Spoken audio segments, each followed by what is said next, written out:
আসসালামু আলাইকুম, সবাই ভালো আছেন? আলহামদুলিল্লাহ। মানে আপনাদের পরিচয় একটু জানতে চাচ্ছি যে কোথা থেকে আপনারা আসছেন? সাতক্ষীরা সদর থেকে, মানে স্থানীয় আর কি, আলিপুর থেকে। আমাদের কয়েকটা মেসেজ আছে, সেই মেসেজটা আপনাদের দেওয়ার জন্য। সেটা হচ্ছে যে খাবার নিয়ে আসছেন কিনা, প্রথমে খাবার নিয়ে আসছেন কিনা।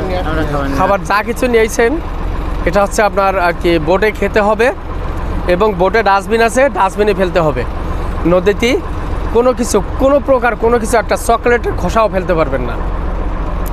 উপরে আমরা যে সময় স্পটে উঠবো, এই স্পটে আপনার বন্য প্রাণীকে খাবার দেওয়া যাবে না। On time plate, on time glass, চিপসের প্যাকেট, চকলেটের খোসা, বাদাম ইত্যাদি এগুলো নিয়ে ওঠা যাবে না। বন্য প্রাণীকে খাবার দেওয়া যাবে না, বন্য প্রাণীকে ডিস্টার্ব করা যাবে না, ঢিল ছড়া যাবে না, গাছের লতা পাতা ছাড়া যাবে না। ওয়াচ টাওয়ারে প্লাস আপনার ওই যে ওয়ালের গায়ে মার্কার কালি দিয়ে কোনো কিছু লেখা যাবে না। প্রশ্ন থাকতে পারে আমরা একটু আসলাম বিনোদন করার জন্য, আনন্দ করার জন্য, আমরা একটু স্মৃতি ছবি লিখে যাই, এটা কোনো কিছু করা যাবে না। সুন্দরবনের ভিতরে সিগারেট খেতে পারবেন না। হঠাৎ করে সুন্দরবনে আগুন ধরে যেতে পারে সিগারেটের, আপনার একটু সামান্য একটু ভুলের কারণে সুন্দরবনটা ধ্বংস হয়ে যেতে পারে।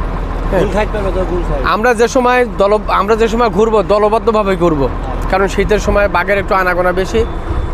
এখন এক জায়গায় যদি একজন থাকেন বা দুইজন যদি পিছনে থাকেন, বাঘে আক্রমণ করতে পারে, এটা আমরা করবো না।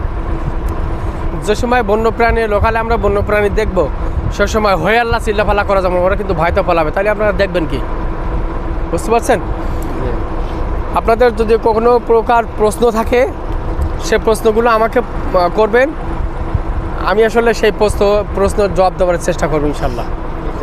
আশা করি আপনারা আমার মেসেজগুলো একটু মেনে চলবেন। আমাদের সব থেকে বড় প্রশ্ন, হ্যাঁ, আমরা আসার সময় বাসা থেকে